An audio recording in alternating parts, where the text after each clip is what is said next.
Hello students, now welcome to business point of view.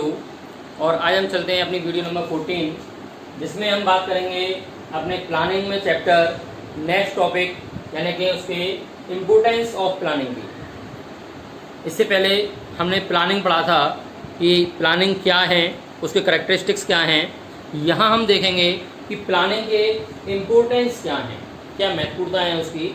तो सबसे पहले आता है planning provides direction. Planning provides direction, planning क्या करता है, डायरेक्शन प्रोवाइड कराता है। यानी कि ये हम प्लान में सेट कर चुके होते हैं कि हमें गोल तक पहुंचना है तो कौन सा वे हमारा बेस्ट है और उसी वे के अकॉर्डिंग हमें काम करना है। तो ये हमें डायरेक्शन को प्रोवाइड कराना है कि हमें इस प्रकार से अपने गोल तक पहुंचना है, उसके बेस्ट डायरेक्शंस कौन से होंगे और किस प्रकार से हमें गोल तक पहुंचना है। तो उसमें सबसे ज़्यादा हेल्पफुल होता है हमारा प्लानिंग। तो इसलिए ये कहता है planning provide direction. And second point is planning reduce the risk of uncertainty. ये कह रहा है कि अनसर्टेनिटी की जो रिस्क होती हैं वो रिस्क यहाँ पर कम हो जाती है, क्योंकि आपने जो प्लानिंग की है उस प्लानिंग के अकॉर्डिंग ही आप काम करेंगे। और उस प्लानिंग में आपने ये सोचा भी होगा कि आगे फ्यूचर में अगर ये दिक्कतें हमें आती हैं तो इनसे निपटने के लिए हमें क्या करना होगा।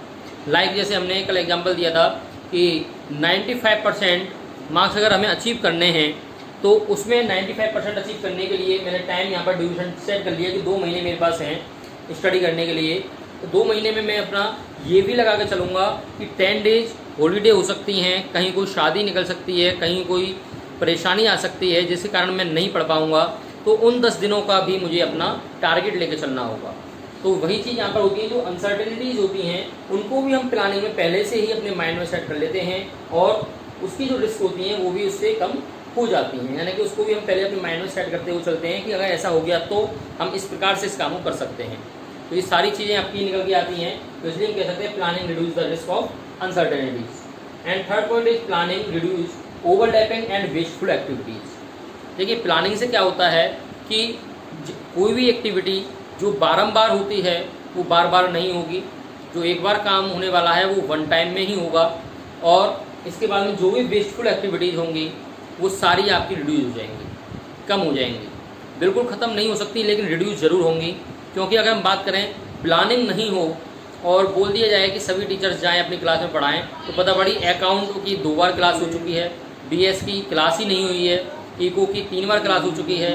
तो इस प्रकार की सिचुएशन सामने आएंगी। यानी कि ओवरलैपिंग हो सकता है, वेस्ट टाइम भी हो सकता है अगर प्लानिंग नहीं है तो। लेकिन प्लानिंग क्या करता है, अगर प्लानिंग है तो प्लानिंग रिड्यूस करता है ओवरलैपिंग एंड वेस्टफुल एक्टिविटीज को। Okay, now next is planning promotes innovative ideas. Planning क्या करता है, हमारे जो इनोवेटिव आइडियाज होते हैं उनको प्रमोट करता है। क्योंकि अगर हम प्लानिंग कर रहे हैं तो हमारे माइंड में नए नए आइडियाज आएंगे अपने गोल को अचीव करने के प्रति कि हमें इस प्रकार से अपने वे में काम करना चाहिए, अपने डायरेक्शन में काम करना चाहिए।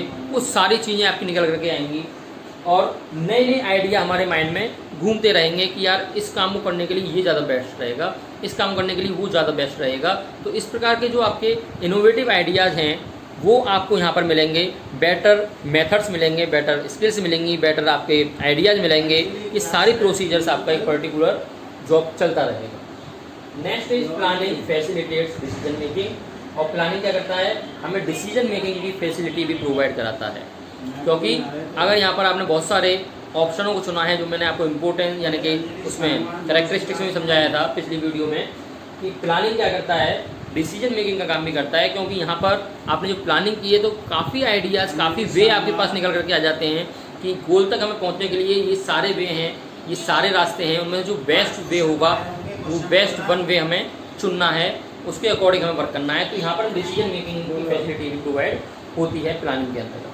Next is planning establish standard for controlling. देखिए जब तक प्लानिंग नहीं होगी तो कंट्रोलिंग नहीं होगी। क्यों? क्योंकि आउटपुट जो निकल करके आएगा उस आउटपुट को हम अपने प्लानिंग से मैच कराते हैं कि हमने ऐसा सोचा था कि ऐसा होगा लेकिन ऐसा नहीं हुआ, तो कहाँ पर क्या कमी रही। अगर प्लानिंग नहीं होगी तो आप कंट्रोलिंग कर ही नहीं पाएंगे। किस पर कंट्रोलिंग करेंगे? फिर तो जो आउटपुट निकल रहा है वो राइट है, जो भी निकल के आ रहा है वो सही है, चाहे वो 1 निकल के आए चाहे वो 10 निकल के आए, उससे आपको कोई भी इफेक्ट नहीं पड़ेगा। लेकिन अगर प्लानिंग अगर आपकी अच्छी है तो जो कंट्रोलिंग है वो भी आपकी सुपर होनी चाहिए।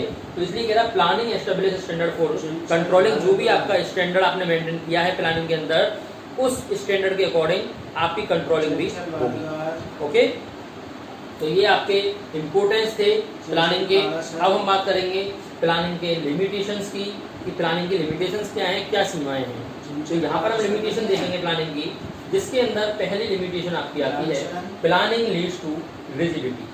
देखिए प्लानिंग लीड्स टू रिजिडिटी क्या कहती है यहाँ पर ये कहता है कि प्लानिंग के अंदर one plan are made to decide the future course of action, the manager may not be in a position to change them. यानी कि एक बार अगर प्लान हमने बना दिया तो उस प्लान को चेंज कर पाना बहुत ही मुश्किल हो जाता है, क्योंकि प्लान को बार बार चेंज नहीं किया जा सकता है। प्लान अगर वन टाइम में आपने सेट कर दिया तो उसी के अकॉर्डिंग आप वर्क करेंगे। तो इसलिए ये कह रहा है कि उसे कठिन होता है लीड करना, प्लान को चेंज करना कठिन हो जाता है। एक ही प्लान पर अगर हम वर्क कर रहे हैं तो वो ज़्यादा बेटर है, लेकिन अगर हम चाह रहे हैं कि प्लान को चेंज कर दें इन्वायरमेंट के अकॉर्डिंग, चेंज तो हो जाएगा बट उसमें टाइम आपका वेस्ट होगा और बहुत सारी समस्याएं आपके सामने आएंगी। तो इसलिए कह रहा है कि planning leads to rigidity. Okay, now next limitation is planning may not work in dynamic environment. Planning हमारा डायनामिक इन्वायरमेंट में काम नहीं करता है, बिल्कुल नहीं करता है। जैसे हाँ, इस समय पर अगर कोई प्लानिंग कर ले कि यार हमें 1 महीने बाद शादी करनी है अपने बच्चे की या अपने भाई की या अपनी बहन की, या 1 महीने बाद हमें एग्ज़ाम देने वहाँ जाना है, या 1 महीने बाद हमें घूमने के लिए जाना है। इस समय पर डायनामिक इन्वायरमेंट चल रहा है, कभी भी कोई भी चेंजिंग आ सकती है। जैसे आपने देखा है कोरोना महामारी चल रही है, तो इस समय पर आप कोई भी प्लानिंग सेट नहीं कर सकते हैं। यही डायनामिक इन्वायरमेंट है, यानी ऐसा इन्वायरमेंट जो कि बार बार चेंज होता रहे। इन्वायरमेंट की कोई भी आपकी फिक्सेशन ना हो, वो समय के अनुसार चेंज हो रहा है, तो हम उस समय पर प्लानिंग नहीं कर सकते। तो इसलिए कह रहा है planning may not work in dynamic environment. जो आपका डायनामिक इन्वायरमेंट है उसके अकॉर्डिंग प्लानिंग वर्क नहीं कर सकती है। Next it reduce creativity. जो क्रिएटिविटी है वो प्लानिंग से रिड्यूस होती है, क्योंकि क्रिएटिविटी टाइम टू टाइम आती है, इन्वायरमेंट के अकॉर्डिंग आती है, सिचुएशन के अकॉर्डिंग क्रिएटिविटी माइंड में आती है। और अगर हम पहले ही प्लानिंग कर लेंगे तो प्लानिंग के अकॉर्डिंग हमें चलना पड़ेगा, उस क्रिएटिविटी पर हम ध्यान नहीं दे पाएंगे। आपने देखा वो क्रिएटिविटी माइंड में जब ही आती है जबकि हमें उस प्रकार की सिचुएशन नज़र आती है। अगर सिचुएशन के अकॉर्डिंग हम चलेंगे तो प्लानिंग नहीं हो पाएगी, प्लानिंग के अकॉर्डिंग चलेंगे तो क्रिएटिविटी हमारी सिचुएशन के अकॉर्डिंग नहीं हो पाएगी। तो वही चीज़ ये कह रहा है, it reduce the creativity. Creativity हमारी यहाँ पर रिड्यूस हो जाती है। Next is planning involves huge cost. Planning के अंदर कॉस्ट भी ज़्यादा आती है, क्योंकि कुछ जगह पर प्लानिंग के लिए भी हमें एक्सपर्ट्स बुलाने होते हैं और उन एक्सपर्ट्स के द्वारा हम टाइम भी हमारा वेस्ट होता है, साथ में हमारी कॉस्टिंग भी आपकी ज़्यादा लगती है।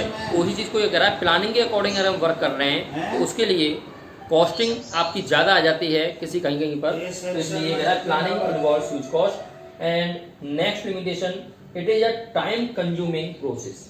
प्लानिंग क्या है? एक टाइम कंज्यूमिंग प्रोसेस है, इसमें टाइम लगता है। ऐसा नहीं है आज आपने प्लानिंग केवल 2 घंटे में तैयार कर ली, क्योंकि गोल बहुत बड़ा है और काफ़ी सारे आपके पास ऑप्शन होते हैं कि हमें किस ऑप्शन को चुनना है, वो भी हमें डिसाइड करना होता है। तो प्लानिंग के अंदर टाइम आपका ज़्यादा कंज्यूम होता है, तो इसलिए ये कह रहा है कि टाइम कंज्यूमिंग प्रोसेस है planning. And planning does not give guarantee success. Planning कोई सक्सेस की गारंटी नहीं देता है। आपने सोच लिया कि मुझे 95% मार्क्स अचीव करने हैं, तो केवल सोचने से थोड़ा ना होगा, केवल सोचने से 95% नहीं आएंगे। तो प्लानिंग सक्सेस की गारंटी नहीं है। प्लानिंग वो है कि अगर प्लानिंग के अकॉर्डिंग आप वर्क कर रहे हैं तो आप सक्सेस हैं, और प्लानिंग के अकॉर्डिंग आप वर्क नहीं कर रहे हैं यू आर फेल। सो वो कह रहा है कि प्लानिंग सक्सेस की गारंटी नहीं है, बट सक्सेस का एक रास्ता है, एक वे है। तो इसलिए ये प्लानिंग के आपके लिमिटेशन कंप्लीट हो चुके हैं। ओके, नेक्स्ट वीडियो में आपके प्लानिंग के प्रोसेस पर बात करेंगे हम, प्लानिंग प्रोसेस क्या होती हैं, और वहीं वो चैप्टर फिनिश हो जाएगा। तो तब तक के लिए आप इसके इम्पोर्टेंस और लिमिटेशन ये कवर करने का प्रयास करें। Okay, thank you so much.